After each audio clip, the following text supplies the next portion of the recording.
ಅವ್ರವ್ರ ಅಭಿಪ್ರಾಯ ಅದು ತಪ್ಪೇನಿಲ್ಲ, ಅವ್ರು ಮಾತಾಡೋದ್ರಲ್ಲಿ ತಪ್ಪೇನಿಲ್ಲ. ಈಗ ಏನಾಗುತ್ತಮ್ಮ, ನಾನು ಅದು ಮೊನ್ನೆ ಹೇಳಿದೆ, ನಾನು ದರ್ಶನ್ ಅವ್ರ ಮೇಲೆ ಪ್ರೀತಿ ವಿಶ್ವಾಸ ಇಲ್ಲ ಅಂತಿಲ್ಲ. ನಾನು ಒಬ್ಬ ನಮ್ಮ ಕನ್ನಡ ಚಿತ್ರರಂಗದ ಒಬ್ಬ ನಟನಾಗಿ, ಒಬ್ಬ ಚೆನ್ನಾಗಿ ಪರಿಚಯ ಇರೋವಂಥ ಒಬ್ಬ ವ್ಯಕ್ತಿಯಾಗಿ ನನಗೆಲ್ಲ, ಹಾಗಾಗಿ ನಾನು ಮೊನ್ನೆ ಹೇಳ್ದಾಗೆ ಅಂತ ನಾನು ಈ ಜಾಗನ ಬಳಸ್ಕೊಂಡು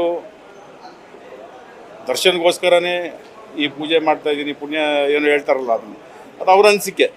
ನನ್ನ ಅನಿಸಿಕೆ ನಾನು ಇಷ್ಟೊತ್ತಿನ ತಮ್ಮಲ್ಲಿ ಹಂಚ್ಕೊಂಡಿದ್ದೀನಿ. ಅವ್ರವ್ರ ಭಾವನೆ ಏನೇನಿದೆ ನಾವು ಯಾಕೆ ಅದ್ರ ಬಗ್ಗೆ 100 ಜನ 100 ಮಾತಾಡ್ತಾರೆ. ಅದ್ರಿಗೆಲ್ಲ ನಾನು ಮಾತಾಡೋಕ್ಕೂ ಹೋಗೋದಿಲ್ಲ.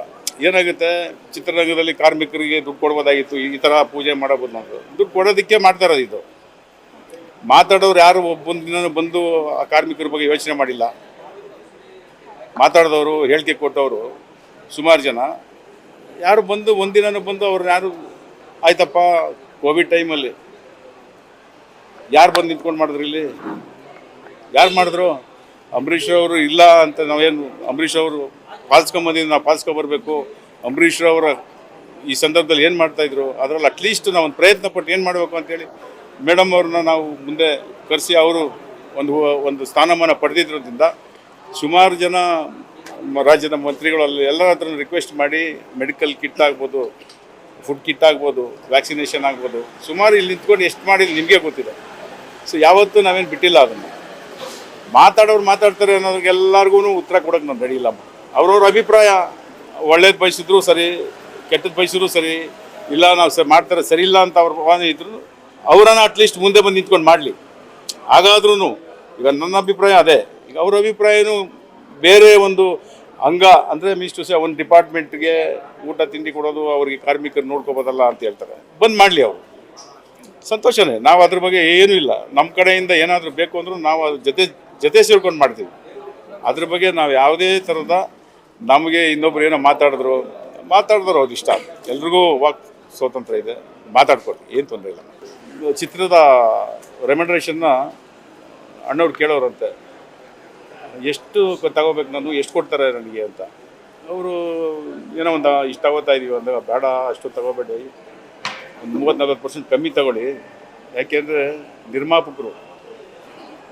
ನಿರ್ಮಾಪಕರು ಉಳಿದ್ರೆ, ನಿರ್ಮಾಪಕರಿಗೆ ಲಾಭ ಆದರೆ ಅವ್ನು ಇನ್ನೊಂದು ಚಿತ್ರ ಮಾಡ್ತಾನೆ. ಈಗ 20, 30, 40, 50, 60 ಜಾಸ್ತಿ ಆಗಬೇಕು ಚಿತ್ರ ನಿರ್ಮಾಣಗಳು. ನಾವು ಅದನ್ನು ಪಾಲಿಸಿದ್ರೆ ಆತ ಲಾಭ ಮಾಡ್ದ ಅಂದ್ಕೊಳ್ಳಿ, ಅವನು ಚಿತ್ರ ಮಾಡ್ತಾನೆ, ಅವನು ಒಂದು 4 ಜನ ಕರ್ಕೊಂಬರ್ತಾನೆ. ಇವನು ನೋಡಿ ಇನ್ನೂ 4 ಜನ ಬಂದು ವ್ಯವಹಾರಕ್ಕೆ ಬರ್ತಾರೆ, ಚಿತ್ರ ನಿರ್ಮಾಣಕ್ಕೆ ಬೇಜಾರು ಜನ ಬರ್ತಾರೆ.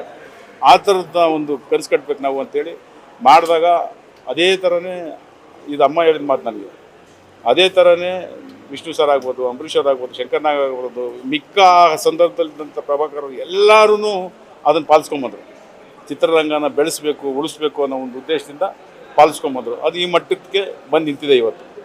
ಇವತ್ತು ನಮ್ಮಲ್ಲಿ ದುರಾದೃಷ್ಟಕ್ಕೆ ಇರೋದೇ 4-5 ಜನ ಹೀರೋಗಳು. ಅಂದರೆ ಒಂದು ದೊಡ್ಡ ಮಟ್ಟಕ್ಕೆ ಇವಾಗ ನೀವೇ ಹೇಳ್ತಿರಲ್ಲ, ಯಾರು ಇವಾಗ 100 ಜನ ಆರ್ಟಿಸ್ಟ್ ಬಂದರೆ 100 ಜನ ಅಲ್ಲ, ಯಾರು ಸ್ಟಾರ್ ಬರ್ತಾರೋ ಅವ್ರ ಹತ್ರ ನೋಡೋಕ್ತಿರಲ್ಲ. ಹಂಗೆ ನಾನು ಹೇಳೋದು, ತಪ್ಪು ತಿಳ್ಕೊಬೇಡಿ, ಇದನ್ನು ಹೇಳ್ತಾ ಇದ್ದೀನಿ ಅಂತ. ಇದೇ ಥರನೇ ಜನಗಳ ಮನಸ್ಸು. ಸೊ ಜನಗಳ ಮನಸ್ಸೇನಿದೆ, ಒಂದು ದೊಡ್ಡ ಸಿನಿಮಾ ಬರಬೇಕು, ಅದು ನೋಡಬೇಕು ಅಂತ ಆಸೆ ಪಡ್ತಾರೆ. ತಪ್ಪಲ್ಲ ಅದು. ಸೊ ಆ ಥರ ಚಿತ್ರಗಳು ಬರ್ತಾ ಇರೋದು ಕಮ್ಮಿ ಇವತ್ತು. ಸೊ ಅದು ಜಾಸ್ತಿ ಆಗಬೇಕು. ವ್ಯಾಪಾರ ವ್ಯವಹಾರದಲ್ಲಿ ಖಂಡಿತವಾಗ್ಲೂ ಚಿತ್ರರಂಗ ಮುಂಚೆ ಕನ್ನಡ ಚಿತ್ರರಂಗ ಯಾವ ರೀತಿ ತೊಡಗಿಸ್ಕೊಂಡಿತ್ತೋ ಅದೇ ಥರ ವ್ಯಾಪಾರ ವ್ಯವಹಾರಗಳಲ್ಲಿ ದೊಡ್ಡ ಮಟ್ಟಕ್ಕೆ ವ್ಯಾಪಾರ ವ್ಯವಹಾರ ಆಗಬೇಕು ಅನ್ನೋದೇ ನಮ್ಮ ಆಸೆ.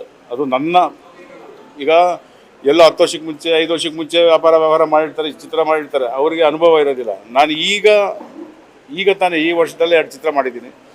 ಸೊ ಎಲ್ಲ ಒಳ್ಳೆಯದು ಕೆಟ್ಟದ್ದು ಎಲ್ಲ ನನಗೆ ಚೆನ್ನಾಗಿ ಗೊತ್ತಿರೋದ್ರಿಂದ ನಾನು ನಿಮ್ಮ ಮುಖಾಂತರ ಚಿತ್ರರಂಗಕ್ಕೆ ಮತ್ತು ಪ್ರೇಕ್ಷಕರಿಗೆ, ನಮ್ಮ ನಿರ್ಮಾಪಕರಿಗೆ ಎಲ್ಲರಿಗೂ ನಾನು ಅದನ್ನು ಹೇಳ್ತಾ ಇದ್ದೀನಿ. ದಯವಿಟ್ಟು ತುಂಬ ಕಷ್ಟಪಟ್ಟು ದುಡ್ಡನ್ನು ತಂದು ಸುರಿತಾ ಇದ್ದೀರಾ. ಒಂದು ಸರಿಗೆ 10 ಸರಿ ಯೋಚನೆ ಮಾಡಿ ನಿರ್ಮಾಣ ಮಾಡಬೇಕು. ಪ್ಲ್ಯಾನಿಂಗ್ ಇಲ್ಲದೆ ಮಾಡೋಕ್ಕೆ ಹೋಗಬೇಡಿ. ಇವೆಲ್ಲ ಯೋಚನೆ ಮಾಡಿ ಒಳ್ಳೊಳ್ಳೆ ಚಿತ್ರಗಳನ್ನ ನಿರ್ಮಾಣ ಮಾಡೋದಕ್ಕೆ ನಾವೆಲ್ಲರೂ ಮುಂದಾಗೋಣ ಅನ್ನೋದಕ್ಕೆ ಇವತ್ತು ಈ ಪೂಜೆ ಮುಖಾಂತರ ಎಲ್ಲರಿಗೂ ಒಳ್ಳೆಯದಾಗಲಿ, ಬಂದು ಪ್ರಾರ್ಥನೆ ಮಾಡ್ಕೊಳ್ಳಿ, ಪೂಜೆ ಮಾಡ್ಕೊಳ್ಳಿ, ಆಶೀರ್ವಾದ ಪಡ್ಕೊಂಡು ಹೋಗಿ ಅಂತ ನಾವು ಈ ಪೂಜೆನ ಮಾಡಿದ್ದೀವಿ. ನಾನು ಒಬ್ಬ ಸಾಧಾರಣ ನಿರ್ಮಾಪಕನ ಜೊತೆ ನಾನು ಬಂದಿದ್ದೀನಿ. ನಿರ್ಮಾಪಕರ ಥರ ಇದ್ದಿದ್ದರೆ ನನಗೂ ಇವೆಲ್ಲ ಗೊತ್ತಾಗ್ತಾ ಇರಲಿಲ್ಲ. ಈ ಚಿತ್ರರಂಗನ ಯಾವ ರೀತಿ ಕಟ್ಟಿದ್ರು ಅಂತ ಡಾಕ್ಟರ್ ರಾಜ್ಕುಮಾರ್ ಅವರು, ಅಮ್ಮ ಪಾರ್ವತಮ್ಮ ರಾಜ್ಕುಮಾರ್ ಅವರು ಸಂದರ್ಭ ಬಂದಾಗ ನೂರಾರು ಸರಿ ಸಿಕ್ಕಿ ಮಾತಾಡ್ತಾ ಇರ್ತೀವಿ.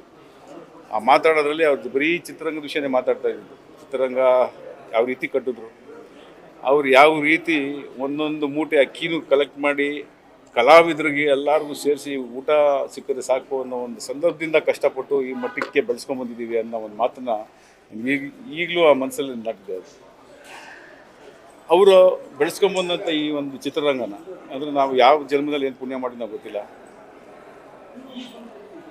ಅಣ್ಣವರಾಗ್ಬೋದು, ವಿಷ್ಣು ಸರ್ ಆಗ್ಬೋದು, ಅಮ್ಮ ಪಾರ್ವತಮ್ಮ ರಾಜ್ಕುಮಾರ್ ಅವರಾಗ್ಬೋದು, ಅಂಬರೀಷ್ ಅವರಾಗ್ಬೋದು, ಶಂಕರ್ನಾಗ್ ಅವರಾಗ್ಬೋದು, ಈ ಥರ ಹಿರಿಯ ಸುಮಾರು ಹಲವಾರು ಕಲಾವಿದರ ಜೊತೆಯಲ್ಲಿ ನೂರಾರು ಸರಿ ಕೂತು ಮಾತಾಡಿ ಆ ಒಂದು ಅದೃಷ್ಟ ಅಂತಿನೋ ಯೋಗ ಅಂತಿನೋ ಗೊತ್ತಿಲ್ಲ, ಆ ಥರ ಭಾವಿಸ್ತೀನಿ. ಅಟ್ಲೀಸ್ಟು ಅವರು ಕಷ್ಟಪಟ್ಟು ಈ ಒಂದು ಚಿತ್ರರಂಗನ ಇಷ್ಟು ದೊಡ್ಡ ಮಟ್ಟಿಗೆ ಬೆಳೆಸಿ ನಿಮ್ಮೆಲ್ರಿಗೂ ಗೊತ್ತೇ ಇದೆ, ಇಡೀ ರಾಜ್ಯದಲ್ಲ ಇಡೀ ದೇಶದಲ್ಲಿ, ನಮ್ಮ ದೇಶದಲ್ಲಿ ಕಲಾವಿದರ ಭವನ ಅಂತ ಈ ಥರ ಯಾರೂ ಕಟ್ಟಿಲ್ಲ. ಇದನ್ನು ಕಟ್ಟಬೇಕು ಅಂದರೆ ಇವತ್ತು ನಿಮ್ಗೆಲ್ಲರಿಗೂ ಗೊತ್ತಿದೆ, ಬೆಂಗಳೂರು ಸಿಟಿಯಲ್ಲಿ ಒಂದು 30-40 ಸೈಟ್ ತೊಗೊಂಡು ಒಂದು ಮನೆ ಕಟ್ಟಬೇಕು ಅಂದರೆ ಎಷ್ಟು ಕಷ್ಟ ಇದೆ ಅಂತ ನಿಮ್ಗೆಲ್ಲರಿಗೂ ಗೊತ್ತಿರೋಂಥ ವಿಷಯ. ಇವತ್ತು ಅಂದರೆ ಈ ಒಂದು ಭವನನ ಕಟ್ಟಬೇಕು ಅಂದರೆ ಇವತ್ತು ನಾನು ನೆನೆಸ್ಕೋಬೇಕಾಗಿರೋದು ರಾಜ್ಕುಮಾರ್ ಅವ್ರನ್ನ, ಪಾರ್ವತಮ್ಮ ರಾಜ್ಕುಮಾರ್ ಅವ್ರನ್ನ, ವಿಷ್ಣುವರ್ಧನ್ ಅವ್ರನ್ನ, ಅವರೆಲ್ಲರ ಒಂದು ಆಸೆ ನಾನು ಪಡ್ತೀನಿ. ನೆರವೇರಿಸೋದಕ್ಕೆ ಸರಿಯಾಗಿರುವಂಥ ವ್ಯಕ್ತಿ ಬೇಕು, ಅದು ರೆಬಲ್ ಸ್ಟಾರ್ ಅಂಬರೀಷ್ ಅವರು. ಇಡೀ ಚಿತ್ರರಂಗದ ಒಂದು ಮೇರು ನಟ ಅಂತೇನು ಹೆಸರು ಮಾಡಿ ನಮಗೆಲ್ಲರಿಗೂ ಶಕ್ತಿ, ನಮ್ಮ ಇಡೀ ಚಿತ್ರರಂಗಕ್ಕೆ ಒಂದು ದೇವ್ರ ಥರ ಇದ್ದರು ರಾಜ್ಕುಮಾರ್ ಅವರು. ಅವರೆಲ್ಲ ನಾವು ಕಳ್ಕೊಂಡಿದ್ದೀವಿ ಇವತ್ತು.